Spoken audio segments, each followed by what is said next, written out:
There are words that don't come from the mind. They come from a place where time dissolves and the invisible gains a voice. Rumi didn't write to explain.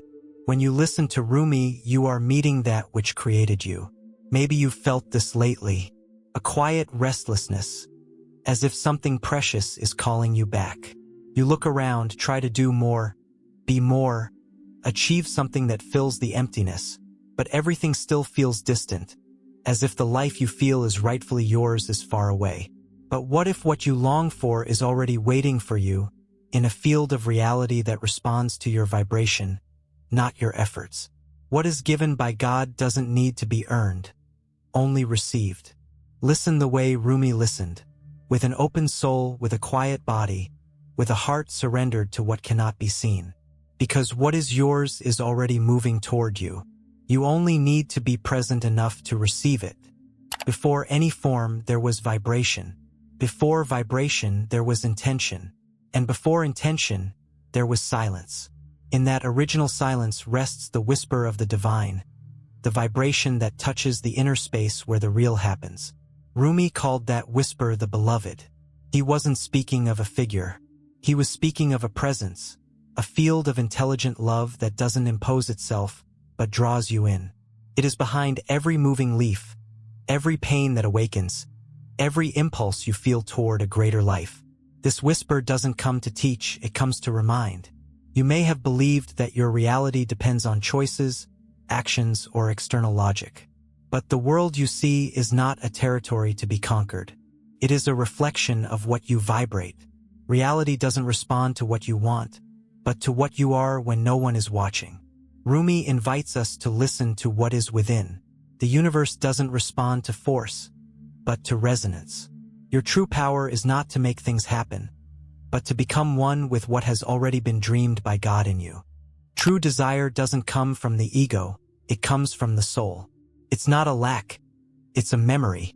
When you long for something deeply, the purest desire is not something you invented, it's a return.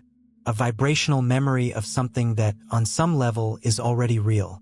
Rumi said that what you are seeking is also seeking you. Everything in the universe vibrates in resonance. Nothing moves toward you by chance.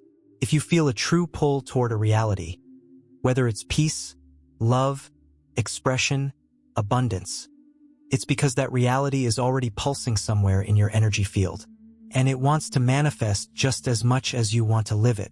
But there is one condition: you need to stop chasing it as if it were separate from you. What is yours by divine origin cannot be reached through anxious effort, but through inner alignment. It's like a dance. You take a step within and reality takes a step outside. You surrender to the rhythm, and the world adjusts to your frequency. Most people have been taught to doubt what they feel, to disconnect from pure desire. They try to control, plan, predict, and they move away from the silent center where true attraction happens. But you are being called to do things differently, to trust that what you long for also has shape, awareness, and direction. And that right now it is moving toward you if you allow it. The modern world teaches that power is speed, visibility, achievement. But there is an older power, older even than time, that vibrates on a different frequency.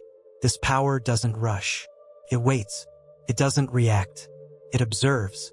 And when it finds someone in a state of listening, in a state of surrender, it reveals itself with precision. It is in silence that energy becomes organized. It's there that the invisible takes form, not in the noise of doubt, but in the space where trust settles as fertile ground. Every reality is born from a silent point. Every act of creation is preceded by a sacred void. And the more you align with that space, the more the universe begins to move around your stillness. It's in this realm that true manifestation takes shape, far from mental noise, beyond the reach of words, beneath the surface of seeking. True silence is not the end of words. It is the birthplace of creation. It is where what was given by God remembers how to find you. The most persistent illusion is that we must chase what we already are. We run after love, recognition, peace, abundance, as if they were external rewards, scattered somewhere in time or space. But everything that is truly yours is not ahead of you, It is in a latent state within you. Rumi never taught us to conquer. He invited us to remember. For him, there was no separation between being and having. What is given by God is not offered as a prize, but as a reflection. You don't attract through desire, but through identity.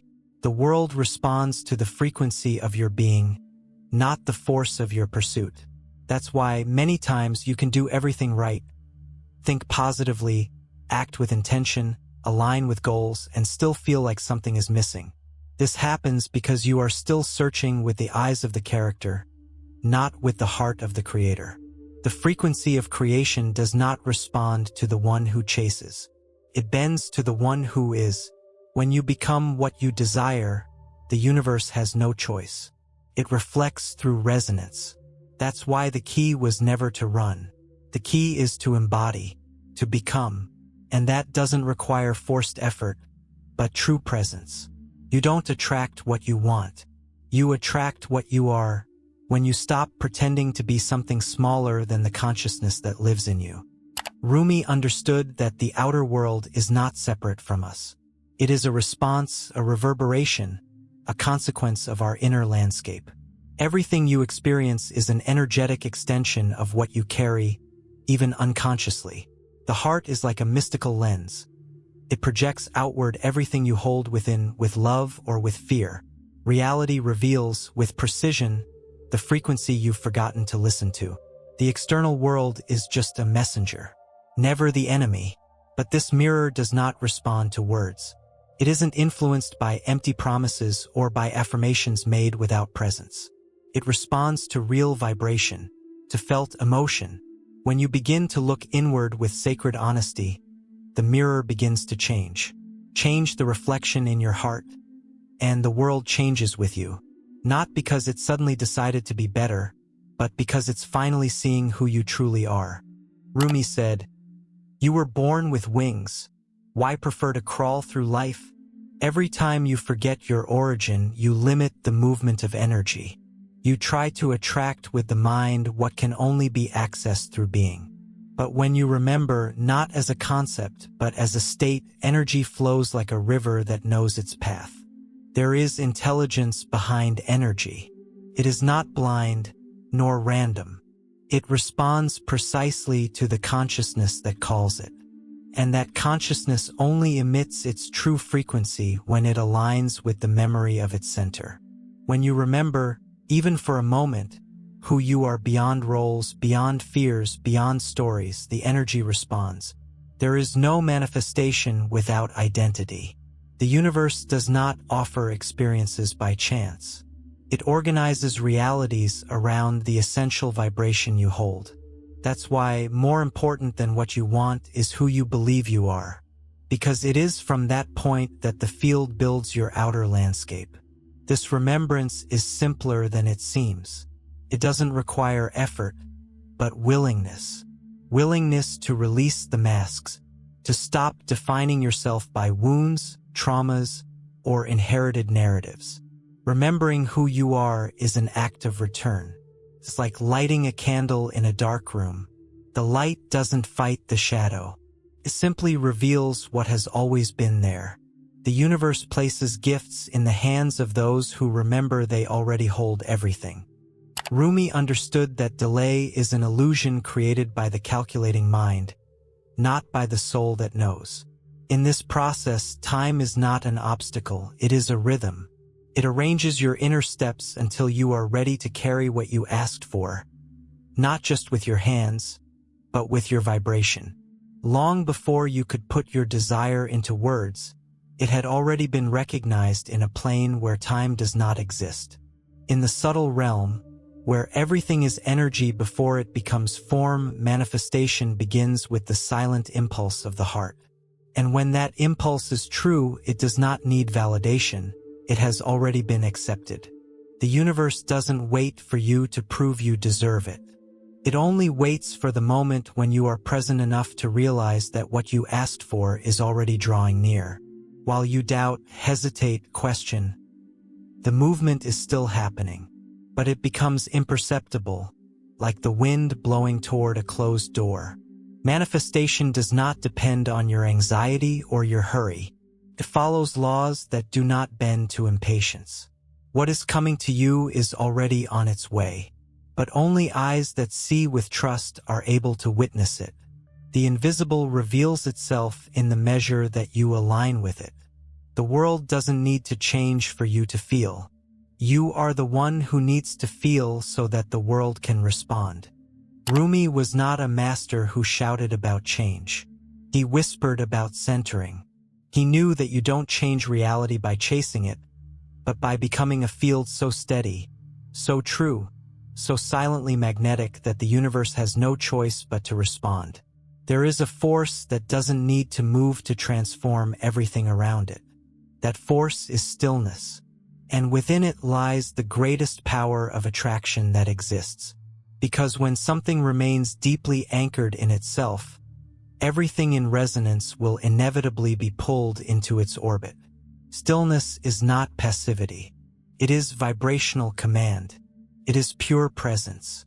It's when you become so whole in your frequency that the world begins to align naturally around you. There is no effort in that attraction. There is gravity. There is truth. There is clarity. The soul that remembers who it is becomes irresistible to everything that vibrates on its frequency. Your very vibration becomes a prayer, a direction, and a response. You are not here to chase reality. You are here to be the space where the right reality recognizes its home. What you desire is not far. It is silently vibrating in the field around you, waiting for your full presence. In every word from Rumi, there is energetic coding. He translated frequencies, and when you listen with an open heart, something begins to reorganize within, because the soul always recognizes the truth that time tried to erase. Everything that is given by God can never be lost, and the universe, patient and wise, has already begun to hear you.